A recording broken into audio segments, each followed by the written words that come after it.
Chinese authorities have unveiled plans to boost the country's space exploration in the coming 5 years.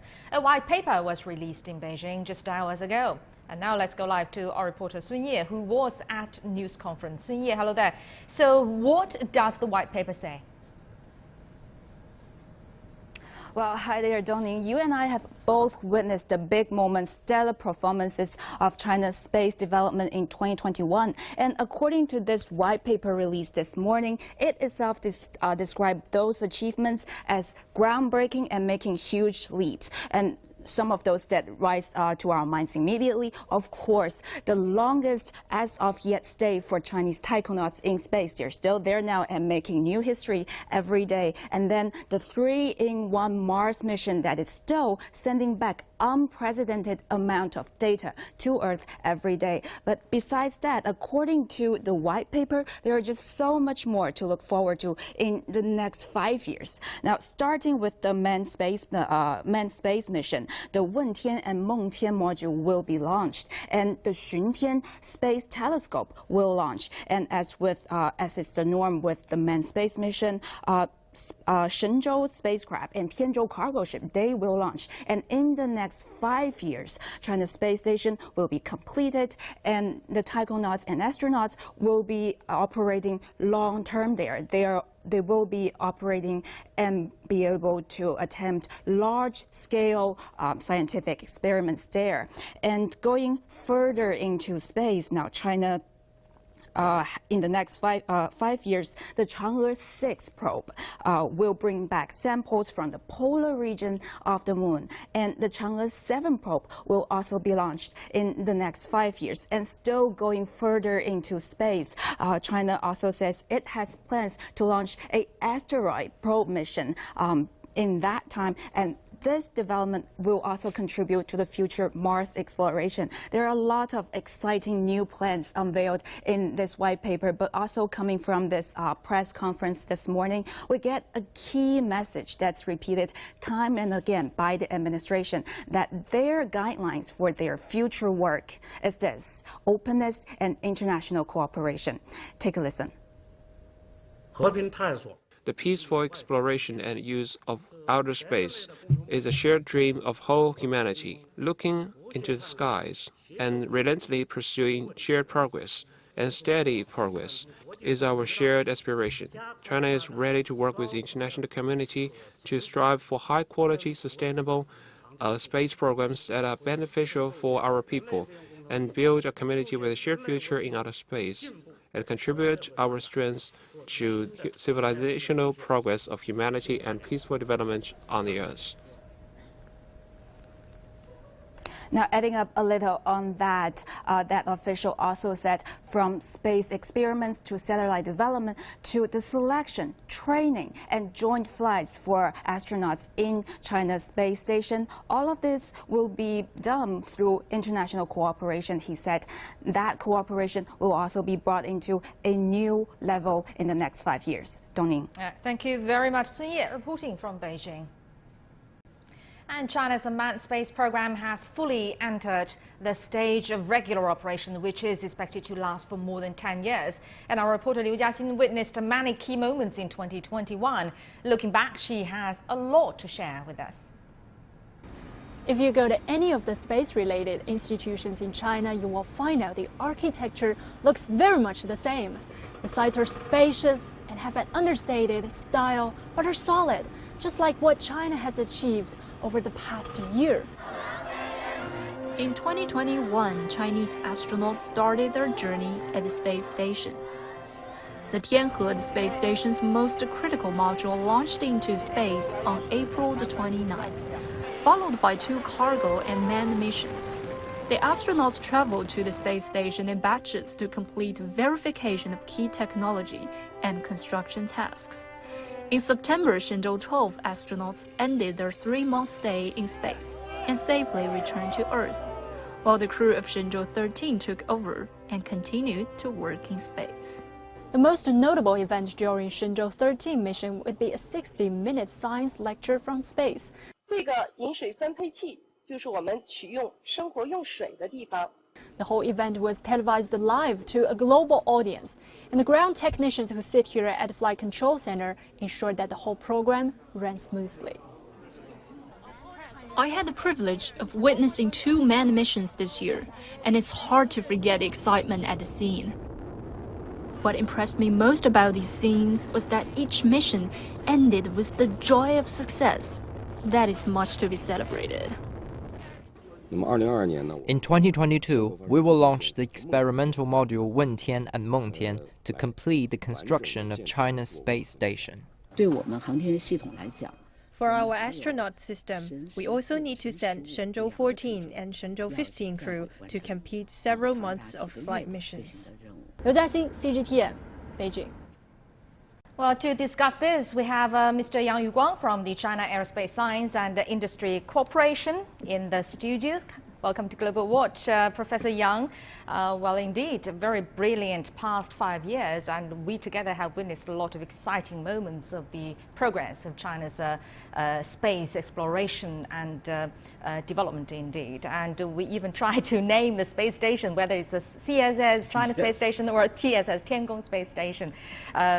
Not officially, of course, but it's indeed a glorious past, but let's look forward. In the coming 5 years, even more ambitious plans are coming up on Moon, on asteroids, on other space explorations. So what major breakthroughs are we going to see?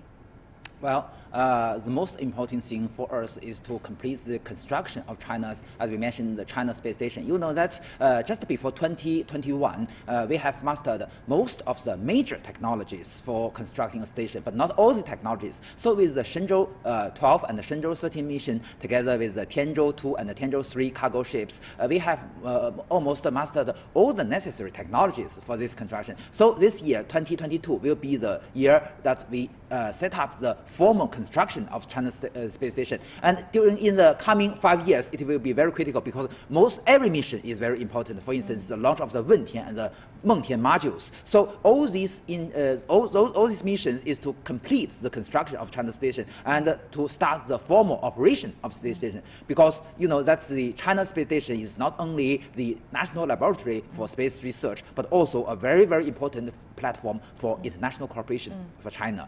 So not only for China, are you seeing our space station, whether it's CSS or TSS in the future, going to invite experts or technology experts or technicians from other countries? Exactly. You know that from the release today, the white paper has already mentioned that in the coming years, we not only will have joint experiments with other countries, like the experiments we have already raised with China Manned Space Agency and the United Nations Office for Outer Space Affairs, but also you know that it has also mentioned the training and even the visit of foreign astronauts from other countries. You see that it is very interesting that during the a congress called the Congress for Space Explorers, all the members are astronauts. Some foreign astronauts asked Mr. Yang Liwei, our space hero, will China's space station in the future named ISS-2? But Yang Liwei mentioned that it is not important what name it is. Right. It is important to have international cooperation. So you can see how important it is, China recognizing the international cooperation. So in the future, the Tianzhou cargo ship will brought most of the equipment for the joint experiments from other countries. But also the foreign astronauts will be trained in China, and they have the chance to visit China's space station via the Shenzhou spaceship. Right. The name does not matter that much indeed. The ISS was not that international anyway. And the white paper also says, in terms of international cooperation, says that China welcomes international partners to participate in consultations and also construction even of the China-led lunar research station at any level, at any stage. Does that mean no limitations, no restrictions at all? Exactly. You see that the Lunar Research Station is a complete system, not only including some landers on the lunar surface, but also including the orbiters around the moon or in the cislunar space. So you see that all countries, including those space-capable nations and those space-emerging countries, can attend this mission. Either they can send an independent spacecraft of themselves, either a lander or an orbiter, but also they can provide the payload from these countries, because these kind of things has already happened during the years before, such as the UAE provided some payload for our deep space probe, and also they can attend the analysis of scientific research data. You see that the China National Space Agency has released many data from the Chang'e probes and from the Zhurong rovers. So it is possible for not only the space-capable nations, but also all countries to attend this scientific research station on the lunar surface. Right, and space is gigantic. It's big enough for everybody. So when everybody, not at the moment, but in the future, but everybody is in the universe, we need to set up a governance system.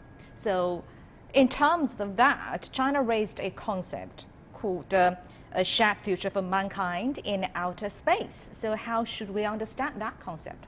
That come from the two facts. The first is that because of the development of China's space technology, we have go from the phase in focusing on mastering technology to the phase of focusing on applications and utilizations. So at this phase, we can use the technology not only benefit the people in China, but also can benefit the economy and also the daily life of all people in all countries. So this first.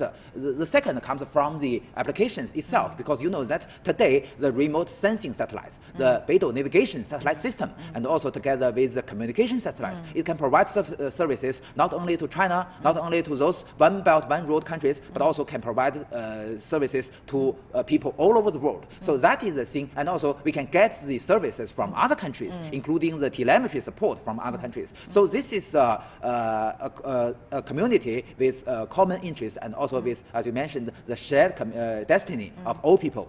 And you mentioned the navigation system, which actually leads to another question of civilian use, because space technology sounds very, very high-end, but it's not kind of universe away from us in daily life, such as the coating of the sunglasses, such as diapers even, or the dehydrated vegetables in the instant noodle boxes, all come from space technology, you noticed or not. But when it comes down to China, what exactly or how exactly our space technology benefit every one of us? What you mentioned, the examples are only some small examples from the manned space engineering, because you know that the manned space activities usually do not have very indirect, very remarkable returns, you can see. But those satellites, for instance, if you are the first time to come to this building, you will have no any difficulty with the help of your mobile phone with navigation satellite signals, such as Beidou GPS, and also with the geographic information system. Those gather pictures from the remote sensing satellite. Today, the Mr. Wu Yanhua has also mentioned that the remote sensing satellite of China has provided more than 100 million pictures during the past five years. So this is a very good example of how the space technology benefit the common people. And also you see that the satellite TV channels, most of them have already been high definition channels. And also you see that the weather forecasting, including this Winter Olympic Games. You know that the weather is very sensitive for this kind of, especially for those on the snow. So the weather forecasting can use the space technologies and also the transplanted technology. For instance, some of the radar we developed for the satellites can also be transplanted to the readers to monitor the atmosphere. So this is also a good example of these space technologies benefit our common people, benefits the daily life, and benefit the Winter Olympic Games. Right, and that's the eventual goal of the space technology or any kind of high-edge, high-end technologies, to benefit the individuals, to benefit the civilians, isn't it? Thank you very much, Yang Yuguang from China Aerospace Science and Industry Corporation. You're welcome, Tony.